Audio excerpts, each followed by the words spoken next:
Hey, how you guys doing, man? Back again with another episode of the It Factor. As always, I'm your host, Jeremy Robinson, and today we have somebody special. Go ahead and introduce yourself.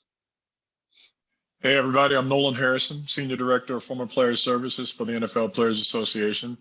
Played football for 10 years in the NFL, Raiders, Steelers, and Washington. Proud graduate of Indiana University. I'm excited to be here. Thanks for inviting me, Jeremy. That's amazing, man. First off, I would say, how has your week been so far? It's about to be Friday tomorrow, but how has your week been and how are you doing, man? I'm doing great. The week is always busy. We're in season right now, so it's always busy with the union because of the current guys and all the issues and things that they deal with. But it's never an off season when you're handling the former players, since that's my main job. And there's no off season for us because everybody, when you get done playing football, you have a real life and real jobs. So it's always busy, but it's great. It's definitely a blessing to be able to do what I do.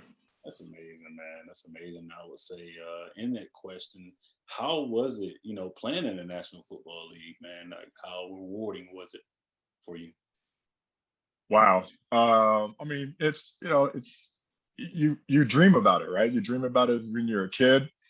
I want to go play pro ball. I grew up in Chicago, so the Bears were really good back then. They won the Super Bowl, and everybody wanted to grow up and be a Chicago Bear. I played defense, so the Monsters of the Midway. And then it actually happened. I went to Indiana University. Got a scholarship, full ride, went there, and then I got drafted by the LA Raiders. So it's an absolute blessing. I'm fully aware that only 1/10 of 1% of the people in the world can do what I did. Everybody strives to get there, and it's just thank you, thank you. Never take it for granted, and it's a blessing to this day. So yeah, man. With that, I would say, how was the transition now to being NFLPA? Like once you did leave the NFL, how was that transition? Things of that nature.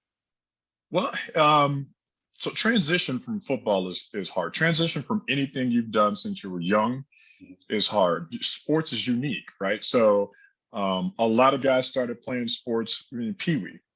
I didn't start playing football until my sophomore year in high school. I was going to play my freshman year, but I didn't get the grades, and Pops and I made a deal. He said, if you don't get the grades, you can't play. And he pulled that trigger. He's like, hey, you got to see. You know what the deal was. And I cried and come on, Dad, and then I'm gonna be behind. And, nope.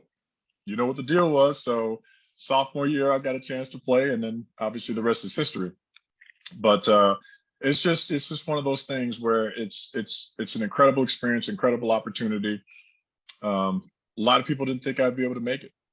When I was in high school, I was made fun of. I was skinny. Big old long neck. So just imagine same size head, but much smaller. So you fast forward all over that to today, and I always tell people, man, it's not how you start, it's how you finish. I'm considered one of the best defensive linemen to ever come out of Illinois. But if you look at those high school stats, you wouldn't have thought I'd have made it past, made it to college. So it's all about perseverance. And then when football ended for me, and it always ends, quicker than what we would want it to. I got 10 years in. I wanted to get, another 5, but, my body would not cooperate anymore. So that's what happens. They didn't renew my contract at year 10. And but I'd already started working towards, what's going to be like after football. I was already a life agent with Northwestern Mutuals. I actually had 2 jobs. I was in Pittsburgh, and I got my licenses, and I could sell life insurance and health insurance.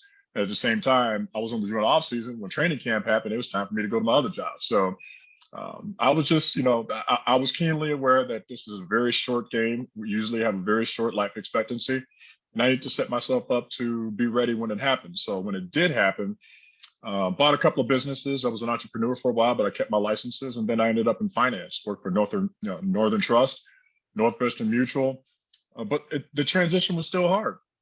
Even though I had these things set up, I was ready when I played. I knew what direction I wanted to go in when I was done playing. But my whole identity and everything was wrapped around being an NFL player, being a great Indiana player, being one of the best defensive linemen out of the Chicago area. So that was a hard thing. It's like mourning the death of a loved one. That part of your life is over, and you got to figure out what's going on next. So, but it was tough, but I made it through. I've got a great support system. You know, my wife, my kids, you know, they're awesome. They're my biggest cheerleaders, and they also keep me grounded too. Because my daughters will tell you first off, my dad sucked. He was terrible. So they're like, oh, all the guys, you know, come sniffing around.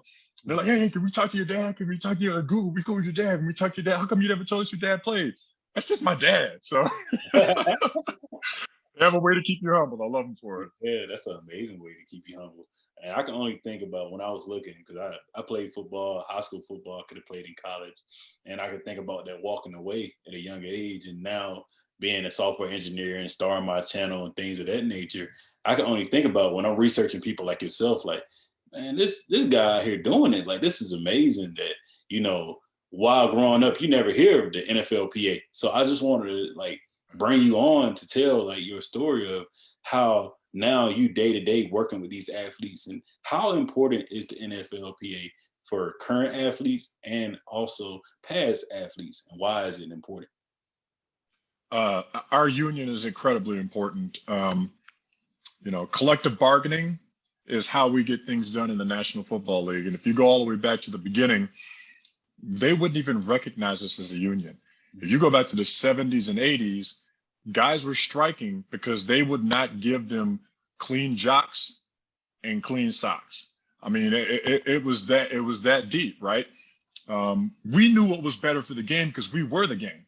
Right. But they wouldn't acknowledge it, and they were only going to pay you what they wanted to pay you. If you wanted to go someplace else and play, nope, there was no free agency.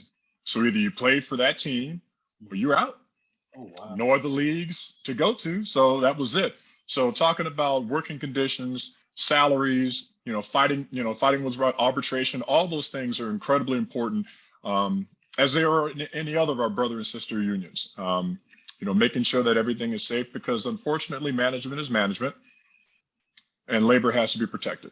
So and that's a 15,000 foot view of it. It's so much more. It's so much more. And then of course the things that we've been able to do for former players, we're not obligated to actually take care of former players. We're not part of the collective bargaining unit, but the NFLPA, over all the collective bargaining agreements, has felt it's their obligation and their duty to take care of the guys that help build the union.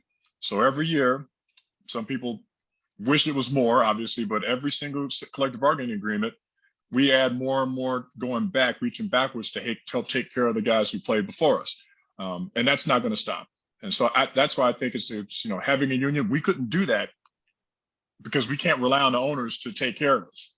So think of it like this: you got all these guys. I mean, I was good, right? But you got the great ones, right? You got the guys that are in the Ring of Fame. You go to your stadium, you see the guys all up there. Do you think any of those guys are making a paycheck right now from a team? Not at all. Not one. But they up in that Ring of Fame, and people are still buying their jerseys, and the owners are, that's part of coming to your house. They have a nice painting in their house, but they're not paying the player that's making that. They bring you around, and you get to go to the suites, and you get to hobnob with their the corporate executives. But what are you getting for it? Right. It's up to the union to make sure that we take care of our guys and get help them transition to be the best that they can possibly be post football, and help increase benefits when we possibly can.